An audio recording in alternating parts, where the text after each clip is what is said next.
সুনামগঞ্জের ভারত সীমান্ত ওপার থেকে অবৈধ মালামাল নিয়ে আসছিল চোরা কারবারিরা। সে সময় উপস্থিত হয় সীমান্ত রক্ষী বাহিনী বিজিবি, কিন্তু বেপরোয়া চোরা কারবারি দল বিজিবির উপর হামলার চেষ্টা করে।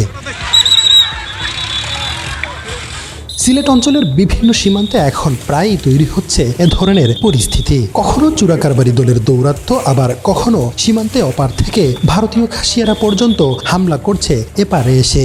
রীতিমতো অপারে খাসিয়ারা এপারে এসে গুলিও পর্যন্ত করছে। যে কোনো সময় ওরা আক্রমণ করতে পারে। এই এলাকার নিরাপত্তার কোনো অবস্থান নাই। যে অবস্থায় আছি আমরা খুব রিস্কের উপরে আছি, খুব কষ্টের উপরে আছি আমরা। এই মাটির ঘরটি 18 বছর বয়সী শাকিলের। মাত্র 2 মাস আগে কানাইঘাট উপজেলার দনা সীমান্ত এলাকায় নায়াসিনামাইড ও স্যালিসাইলিক সমৃদ্ধ লিলি ফেস ওয়াশ, যা ফেসের ডেড স্কিন সেল দূর করে দেয় দ্বিগুণ ফাস্টার ব্রাইটেনিং। ভারতীয় খাসিয়াদের গুলিতে নিহত হয়েছে। পরিবারের দাবি, সীমান্ত এলাকায় ভারতীয় খাসিয়াদের গুলিতে প্রাণ হারান শাকিল। 18 বছরের ছেলে খাসিয়া গুল্লি করে মারা গেছেন, রাজকে গুল্লি করে রিঙ্গর মুখ। শাকিলের মা আজও জানেন না তার সন্তানের কি অপরাধ, কেন তার সন্তানের প্রাণ গেল। যে না আমরা সঠিক বিচার পাইছি না, কোনো খোঁজ নিছেন না, হনো গেল তো খোঁজ ম্যাডামের কাগজ এখান দিছেন, ও কাগজ এখান দিছেন না, কিছু সঠিক কোনো বিচার পাইছি না।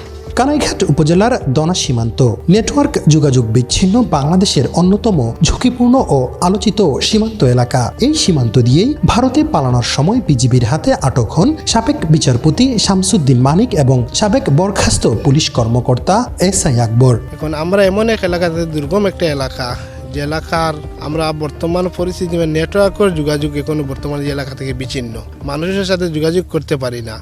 আমাদের এই এলাকার অত্যন্ত একটা রুগী যদি হয়ে থাকে, তাহলে আমরা মেডিকেল নেবার পথে পথে রুগীটা মারা যায়। দনা সীমান্তে ভারত অংশে কড়া নিরাপত্তা ব্যবস্থা থাকলেও বাংলাদেশ অংশে নেই তেমন কার্যকর অবকাঠামো। তবুও দিন রাত এই সীমান্তে টহল ও মহড়া চালিয়ে যাচ্ছে বিজিবি। এর মাঝেই নিয়মিত ধরা পড়ছে মানব পাচারকারী, মদ, ইয়াবা, ফেন্সিডিল সহ বিভিন্ন মাদকদ্রব্য।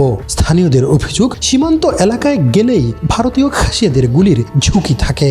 আমাদের লোকরা যদি কোনো সময় গরু বা এবং কোনো জিনিস আনতে গেলে ভারতের বিএসএফরা আমাদের উপরে গুলি চালায়, খাসিয়ারাও আমাদের গুলি চালায়। বিজিবি সূত্র জানায়, গত 4 বছরে সিলেটের 302 কিলোমিটার সীমান্তে বিএসএফ এর গুলিতে নিহত হয়েছেন 9 জন। ভারতীয় খাসিয়া নাগরিকদের গুলিতে 12 জন এবং অন্যান্য ঘটনায় নিহত হয়েছেন আরও 7 জন।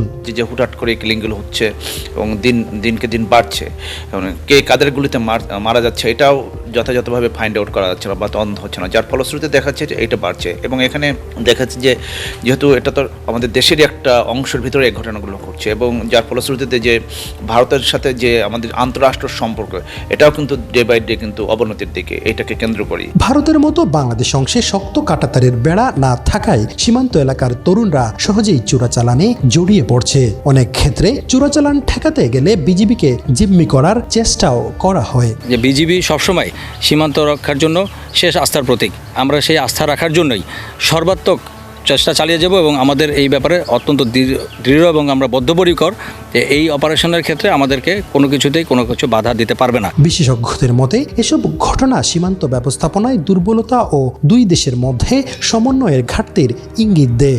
ভারতের অংশে যে পরিমাণ আধুনিক নিরাপত্তা ব্যবস্থা রয়েছে, বাংলাদেশ অংশে তা নেই। দীর্ঘ এই সীমান্ত শুধু জনবল দিয়ে নিরাপদ রাখা সম্ভব নয়। এটাকে যথাযথভাবে পদক্ষেপ নিয়ে কীভাবে এটাকে আরও ভালো করা যায় বা কীভাবে বর্ডার কমানো যায়, পণ্য চোরাচার কমানো যায়, এবং ওখানে যে ঝুঁকিপূর্ণ আছে সেই ঝুঁকিটা হ্রাস করার মাধ্যমে তো অবশ্যই দুই দেশের একটি ভালো সম্পর্ক তৈরি করা সম্ভব। গত 2 বছরে সিলেট সীমান্ত এলাকা থেকে প্রায় 700 কোটি টাকার ভারতীয় পণ্য জব্দের পাশাপাশি দেশি বিদেশি বিভিন্ন অস্ত্র উদ্ধার করছে বিজিবি। নেটওয়ার্কবিহীন কানাইঘাটের ডনা সীমান্তে বিজিবির জনবল বাড়ানোর পাশাপাশি বাড়াতে হবে গোয়েন্দা নজরদারি। পাশাপাশি বিগত দিনে যে সকল ঘটনা ঘটেছে সেগুলির গভীর তদন্ত করে দোষীদের আইনের আওতায় নিয়ে আসতে হবে। আর যদি এসব ঘটনার গভীর তদন্ত না হয়, তাহলে ভবিষ্যতে এ সীমান্তে আরও বড় ধরনের ঘটনা ঘটার আশঙ্কা থেকেই যায়। হুসাইন আহমেদ সুজাদ, 71, কানাইঘাট, সিলেট।